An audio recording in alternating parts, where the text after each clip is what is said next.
दोस्तों, किसी के भी मन की बातें जानने के लिए 3 तरीके होते हैं, लेकिन इन तीनों तरीकों को समझना अति आवश्यक है। यदि आप इन तीनों तरीकों को समझ लेते हैं तो आप किसी के भी मन की बातें बड़ी ही आसानी से जान सकते हैं, समझ सकते हैं। तो चलिए इसे एक बुद्ध कहानी के माध्यम से समझते हैं कि किस तरह से आप दूसरों की मन की बातें जान सकते हैं, समझ सकते हैं। बहुत समय पहले की बात है। एक छोटा सा गांव था।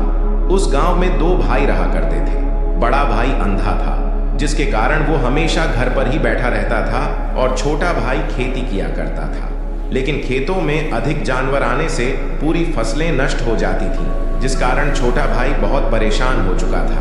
तभी उसे एक तरकीब सूझी। एक दिन उसने सोचा, खेतों में से इन जानवरों को भगाने के लिए क्यों ना मैं अपने बड़े भाई की मदद लूं। वैसे भी बड़े भैया अंधे अगर वह खेत में बैठे रहेंगे और जानवरों की आहट आने पर वह उन्हें जोर से चिल्लाकर भगा सकते हैं, जिससे हमारी फसलें बच सकती हैं। इसलिए उन्हें मैं खेत में बिठा देता हूँ। ये सब सोच विचार करने के बाद उसने अपने खेत में ही एक छोटी सी झोपड़ी तैयार की और अपने अंधे भाई को उस खेत में बैठा दिया और उनसे कहा, भैया, यदि कोई जानवर की आहट आपको सुनाई दे तो आप जोर जोर से चिल्लाना। ये सुनकर वह जानवर यहाँ से भाग जाएंगे और हमारी फसलें नष्ट होने से बच जाएगी। बड़ा भाई अपने छोटे भाई की बात मान लेता है और वो उस दिन से खेत में ही रहना शुरू कर देता है। जब भी किसी जानवर की आहट उसे सुनाई देती तो वो तुरंत जोर जोर से चिल्लाना शुरू कर देता, जिससे वह जानवर उसके खेतों से भाग जाते। ऐसा करते करते कई दिन बीत चुके थे। तभी एक दिन उसके खेत में एक हिरण भागता हुआ था और वह खेत के बांध को तोड़कर वहां से भाग गया। लेकिन उसी हिरण का पीछा करते हुए एक राजा भी उस खेत में आ पहुंचा। तभी राजा की नजर उस अंधे भाई पर पड़ती है। राजा उस व्यक्ति से कहता है, देखो, मैं यहाँ पर एक जानवर का पीछा करते हुए आया हूँ। क्या तुमने उस जानवर को यहाँ पर देखा है? इस पर वो व्यक्ति कहता है, हे राजन, मैं तो अंधा हूँ। मैं भला किसी जानवर को कैसे देख सकता हूँ, लेकिन मैं आपको इतना जरूर बता सकता हूँ कि जो जानवर मेरे खेतों से होकर भागा है वह आपके लायक नहीं है। आप उसके पीछे अपना समय यूं ही व्यस्त कर रहे हैं। राजा उस अंधे व्यक्ति की बात सुनकर बड़ा अचरज में पड़ गया।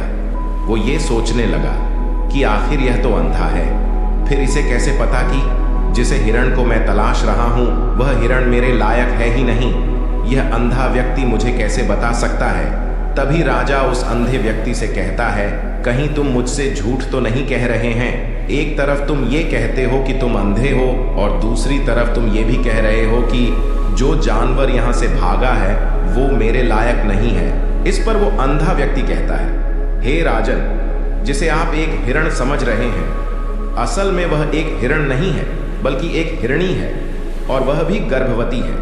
और जहाँ तक मुझे ज्ञान है, मैंने कभी किसी राजा को किसी गर्भवती हिरणी का शिकार करते हुए नहीं सुना है, और इसी कारण मैं आपसे ये कह रहा हूं कि वो आपके लायक नहीं है। आप उसके पीछे अपना समय व्यर्थ ना करें। यह सुनकर राजा और भी अचरज में पड़ गया।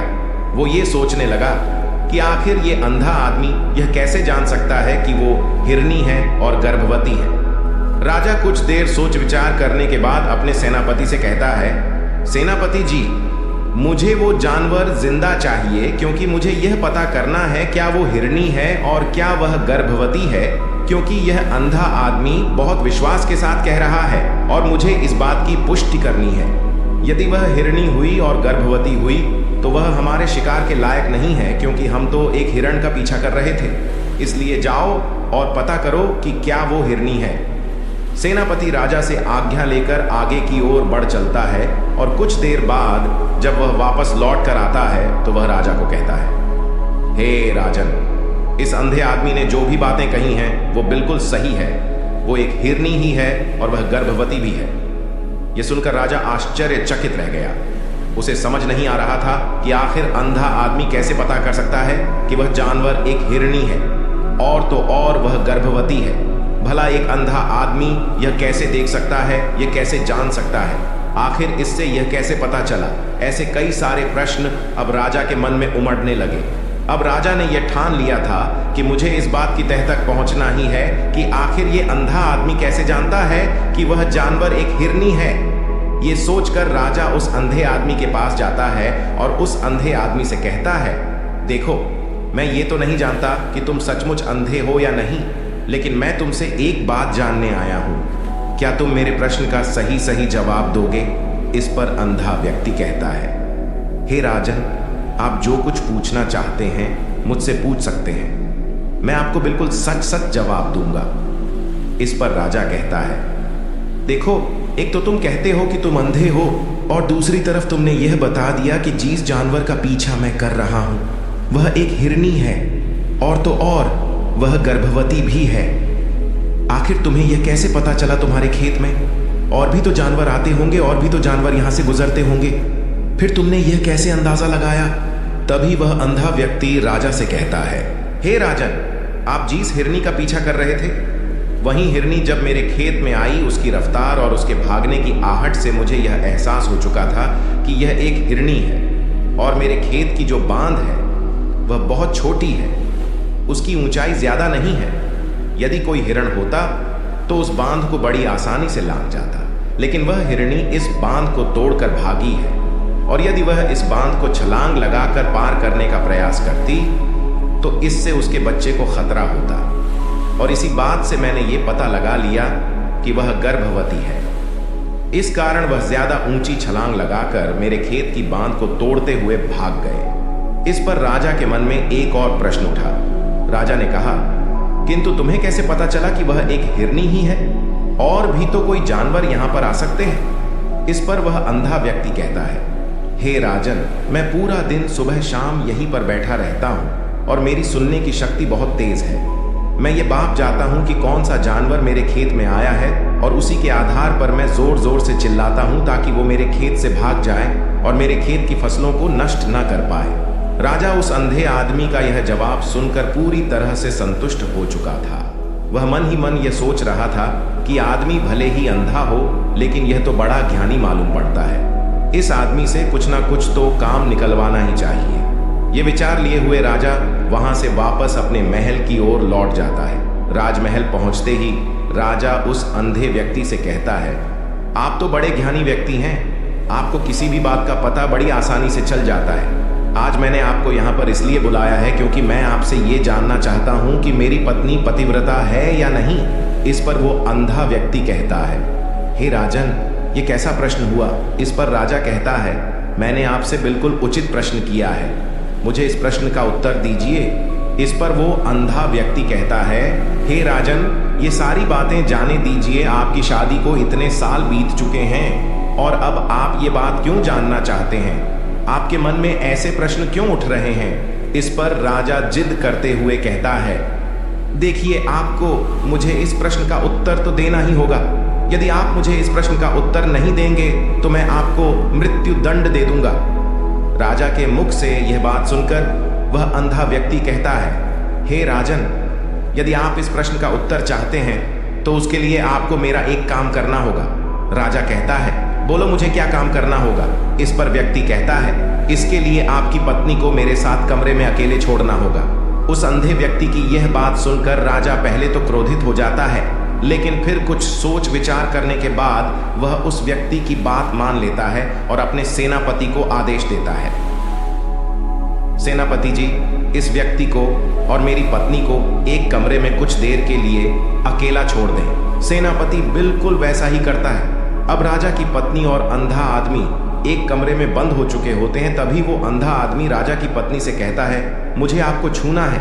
इस बात पर रानी अत्यधिक क्रोधित हो जाती है और उस अंधे आदमी को वो पकड़ पकड़ कर पीटने लगती है, कभी हाथों से तो कभी लातों से तो कभी पटक पटक कर। इस तरह से उन्होंने उस अंधे आदमी की खूब पिटाई की। उसके बाद किसी तरह से वह अंधा आदमी अपनी जान बचाकर वहां से भाग निकलता है और वह राजा के पास पहुंचता है और वह राजा से कहता है, हे राजन, आपकी पत्नी पतिव्रता नहीं है। यह बात सुनकर राजा अत्यधिक क्रोधित हो उठता है और राजा अपनी तलवार निकालकर सीधा अपनी पत्नी की ओर जाता है और क्रोधित होकर वह अपनी रानी से कहता है, रानी जी, आज मैं जो भी सवाल आपसे करने वाला हो उसका मुझे सच सच जवाब दीजिएगा, और यदि आपने एक शब्द भी झूठ कहा तो मैं आपका अभी के अभी सर धड़ से अलग कर दूंगा, तभी आगे बढ़ें। राजा कहता है, मुझे बताइए क्या आप पतिव्रता हैं या नहीं। इस पर रानी कहती हैं, हे राजन, आप भले ही मुझे जान से मरवा दीजिए, लेकिन मैं पतिव्रता नहीं हूं। राजा यह बात सुनकर बहुत खुश हुआ, क्योंकि उस अंधे आदमी ने जो भी कहा था वह बिल्कुल सच था। यह बात सुनकर तुरंत ही राजा उस आदमी के पास पहुंचता है और आकर उस अंधे आदमी से कहता है, तुम्हें कैसे पता चला कि मेरी पत्नी पतिव्रता नहीं है। इस पर वह अंधा आदमी कहता है, हे राजन, बड़ी सीधी सी बात है। मैंने तो आपकी पत्नी से बस इतना ही कहा था कि मुझे आपको छूना है, और इस बात पर वह इतना क्रोधित हो उठी कि उन्होंने गुस्से में आकर मुझे लात घूंसों से पीटना शुरू कर दिया। और भला कोई औरत किसी और मर्द को कैसे छू सकती है। लेकिन उन्होंने ना आप देखा न ताव, बस लात घूंसे मुझ पर बरसाने शुरू कर दिए। वह भी तो एक छूना ही हुआ, और एक पतिव्रता नारी कभी भी पराये मर्द को नहीं छूती। जब मैंने उसे छूने के लिए कहा था तो वह उस वक्त मुझे मना कर सकती थी, लेकिन उन्होंने तो मुझे पीटना शुरू कर दिया, और देखते ही देखते उन्होंने मेरे पूरे शरीर को छू लिया। अब आप ही बताइए, ऐसी स्त्री भला पतिव्रता कैसे हो सकती है। इस पर राजा कहता है, तुम तो बड़े ज्ञानी मालूम पड़ते हो। अच्छा ठीक है, चलो तुम मेरे एक प्रश्न का और जवाब दो। यदि तुमने मुझे इस प्रश्न का सही सही जवाब दे दिया तो मैं तुम्हें यहां से जाने दूंगा। आगे राजा उस अंधे आदमी से कहता है कि तुम मुझे यह बताओ, क्या मैं सच में अपने पिताजी का ही बेटा हूं या फिर किसी और का। इस पर वह अंधा भी कहता है, हे राजन, इस बात से आपका क्या लेना देना। आप किसी की भी औलाद हो, आखिर आप हैं तो इस राज्य के राजा, इसलिए इस प्रश्न को जाने दीजिए। लेकिन राजा कहता है, नहीं नहीं, मुझे इस प्रश्न का सही सही जवाब चाहिए, अन्यथा यह प्रश्न मुझे हमेशा परेशान करता रहेगा। इसलिए मैं इसका सही सही जवाब जानना चाहता। यदि तुम इसका सही सही जवाब दे देते हो तो तुम यहां से जा सकते हो, मैं तुम्हें नहीं रोकूंगा। इस पर वह अंधा आदमी कहता है, हे राजन, इसके लिए तो मुझे आपके माँ के पास भी जाने की कोई आवश्यकता नहीं है। मैं आपको अभी अभी यह बता सकता हूं कि आप किसकी औलाद हैं, लेकिन उससे पहले मैं चाहता हूं कि आप मुझसे एक वादा करें कि आप मुझ पर क्रोध नहीं करेंगे। राजन ने कहा, मैं तुमसे वादा करता हूं मैं तुम पर क्रोध नहीं करूंगा। इसके बाद वह अंधा आदमी राजा से कहता है, हे राजन, आप हैं तो अपने ही पिता के पुत्र, लेकिन आप पर एक कंजूस सेठ की छाया पड़ी हुई है। यह सुन राजा बहुत क्रोधित हो उठा और वह तुरंत तलवार निकालकर अपनी माँ के पास जा पहुंचा। वह वहां पर पहुंचने के बाद अपनी माँ से कहता है, माँ, मुझे सच सच बताइए, क्या मैं अपने ही पिता का पुत्र हूं या नहीं। यदि आपने मुझे सही सही नहीं बताया तो वह यहीं पर अपने प्राण त्याग दूंगा। मुझे बताओ, क्या सच है। इस पर उस राजा की माँ कहती, बेटा, तू है तो अपने ही पिता का पुत्र, लेकिन तुम्हारे ऊपर एक कंजूस सेठ की छाया पड़ी हुई है। जब मैं एक बार नहाने के बाद अपना मुंह आईने में देख रही थी, तभी उस कांच के पीछे मुझे एक कंजूस सेठ नजर आता है, और उसी की छाया तुम पर पड़ चुकी है। यह सुन राजा बहुत खुश हो जाता है और वह तुरंत दौड़ा दौड़ा वापस उस अंधे आदमी के पास पहुंचता है और उस अंधे आदमी से कहता है, तुम्हें यह कैसे पता चला कि मुझ पर एक कंजूस सेठ की छाया पड़ी हुई है। इस पर वह आदमी कहता है, हे राजन, आपने मुझसे कई सारे सवाल पूछे जिनका जवाब मैंने आपको सही सही दिया है। यदि कोई और राजा होता तो मुझे इसके बदले में ढेरों सारे इनाम मिल चुके होते, लेकिन अब तक आपने एक फूटी कौड़ी तक नहीं दी है। इस बात से ही मैंने अंदाजा लगा लिया था कि आप बहुत कंजूस हो। यह बात सुनकर राजा जोर जोर से हंसने लगा और कहता है कि आप जो भी मांगेंगे वह मैं आपको अवश्य दूंगा, लेकिन मुझे यह बताओ कि तुम्हें कैसे पता चल जाता है कि कौन सी बात सही है और कौन सी गलत। तुम किसी भी बात का इतना सटीक और सही जवाब कैसे दे पाते हो। इस पर वह अंधा आदमी कहता है, हे राजन, मैं तो वैसे ही अंधा हूँ। यदि मेरी आंखें होती तो मैं किसी की भी मन की बातें बड़ी सरलता से जान लेता। मन की एक भाषा होती है और यह भाषा मनुष्य के शरीर के व्यवहार के रूप में देखी जा सकती है।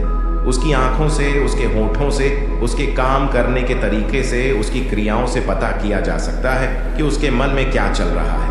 उसके आधार पर हम किसी के भी मन की बातें जान सकते हैं, लेकिन मैं तो अंधा हूँ, मैं देख नहीं सकता, इसलिए मैं क्रियाओं से देखता हूँ। यदि मुझे कोई बात जाननी हो तो अगले आदमी को कुछ काम देना पड़ता है, जिस पर वह व्यक्ति किस प्रकार काम करता है, किस तरीके से इस काम को करता है, उसके आधार पर ही मैं ये पता कर पाता हूँ कि उसके मन में क्या चल रहा है। तभी वह राजा कहता है, तो क्या इसका अर्थ यह हुआ कि मैं भी किसी के मन की बातें जान सकता हूँ? इस पर वह अंधा आदमी कहता है, हे राजन, अवश्य आप भी किसी भी व्यक्ति के मन की बात जान सकते हैं, किंतु उससे पहले आपको अपने ऊपर काम करना होगा, और वह काम है अपने मन को शांत कर, अपने मन को वर्तमान में लाना, जिसके लिए मैं आज आपको 3 तरीके बताने वाला, और ये तीनों ही तरीके बड़े ही आसान और सरल हैं। किंतु हे राजन, उससे पहले आपको एक काम करना होगा, अपने मन को एकाग्र करना हो। जब हम अपने मन को एकाग्र करते हैं, अपने मन को वर्तमान में लाते हैं, तो हम दूसरे के मन की बात जान सकते हैं, क्योंकि वह आदमी अभी भी अपने मन में वर्तमान में ही सोच रहा है,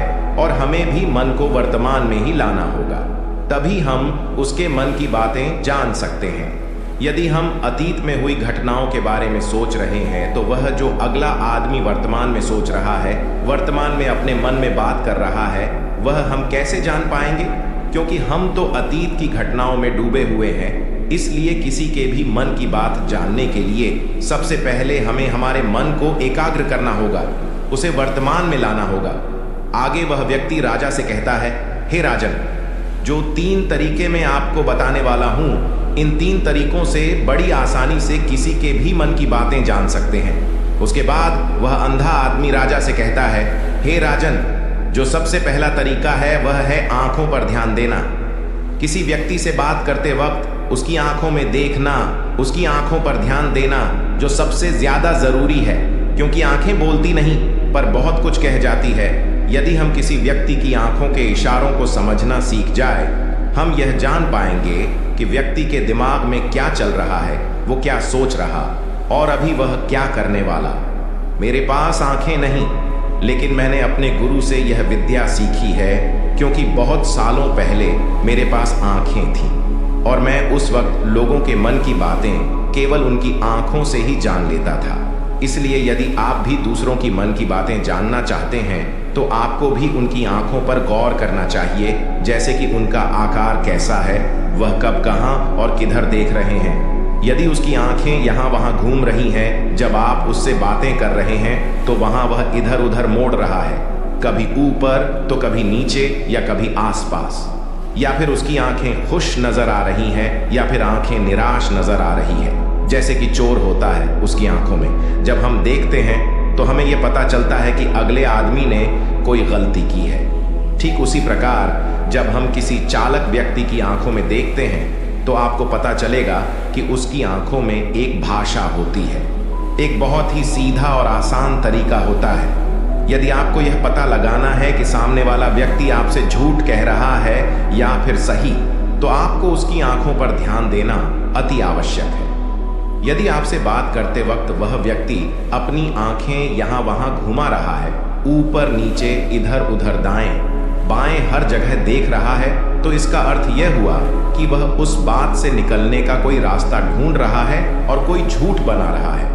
यदि सामने वाला व्यक्ति आपसे कुछ झूठ कहने का प्रयास कर रहा है, तो वह आपसे नजर नहीं मिलाएगा, वह यहाँ वहाँ देखेगा, ऊपर नीचे देखेगा, लेकिन वह आपकी आंखों में आंखें डालकर कभी नहीं देख पाएगा, क्योंकि उसे डर है कि यदि उसने आपकी आंखों में आंखें डालकर देखी तो उसका झूठ पकड़ा जाएगा और लोगों को सच्चाई का पता चल जाएगा। और इसी प्रकार कुछ और भी भाषाएं होती हैं। जब आप किसी की आंखों में आंखें डालकर यह देखना शुरू कर देंगे कि उसके हाव भाव क्या है, ठीक उसी प्रकार चेहरे के हाव भाव होते हैं, जिससे हम मन की बातें बड़ी आसानी से समझ सकते हैं, और इन्हें भी समझना बहुत जरूरी है। कभी कभी कोई व्यक्ति अपने चेहरे से, जैसे आंख, होंठ और बहुत से कुछ अलग अलग व्यवहार करता है।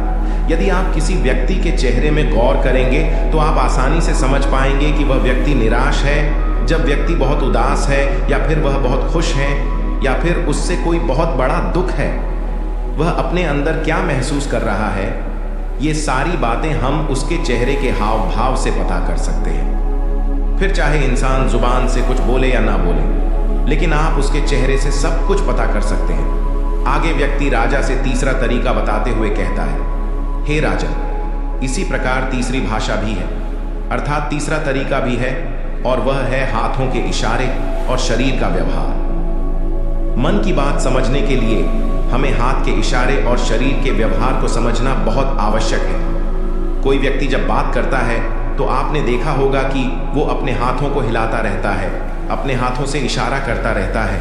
बातों के साथ साथ अपना शरीर का जो व्यवहार है अर्थात बॉडी लैंग्वेज, उसका भी पूरा उपयोग करता है, जिससे हमें यह पता चल पाता है कि वह व्यक्ति हमारी बातों पर कितना ध्यान दे रहा है और उसके मन में क्या चल रहा है।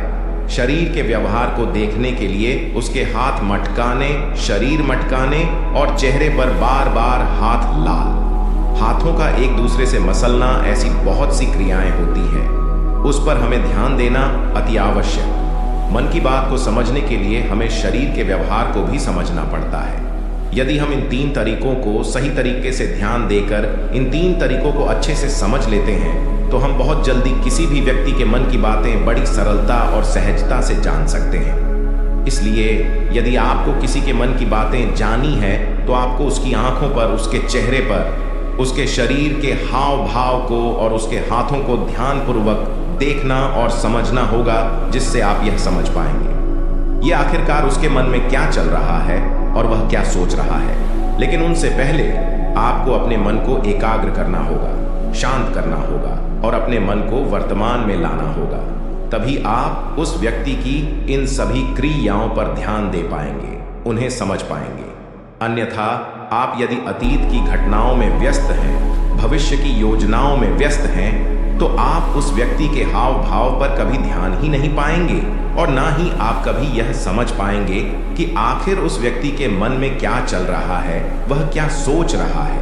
आपने देखा होगा कि ऐसे कई बड़े संत महात्मा हैं जो बड़ी ही शांति से आपको देखते हैं और आपको देखकर ही यह बता देते हैं कि आपके मन में क्या चल रहा है, आप उनसे क्या जानने आए हैं। और इसका सबसे बड़ा प्रमुख कारण यही है कि वह आपको पढ़ सकते हैं, आपको समझ सकते हैं, आपकी मन की बातें जान सकते हैं, क्योंकि उनका मन एकाग्र है, शांत है। और यही कारण है कि वह आपके मन की बातें बड़ी सरलता से समझ जाते हैं। तो दोस्तों, उम्मीद करता हूं आपको इस कहानी से एक अच्छी सीख मिली होगी। ये कहानी आपको कैसी लगी हमें कमेंट बॉक्स में कमेंट करके ज़रूर बताएं और इस कहानी को अपने दोस्तों के साथ ज़रूर शेयर करें ताकि उन्हें भी इस कहानी से कुछ सीखने को मिल सके। धन्यवाद।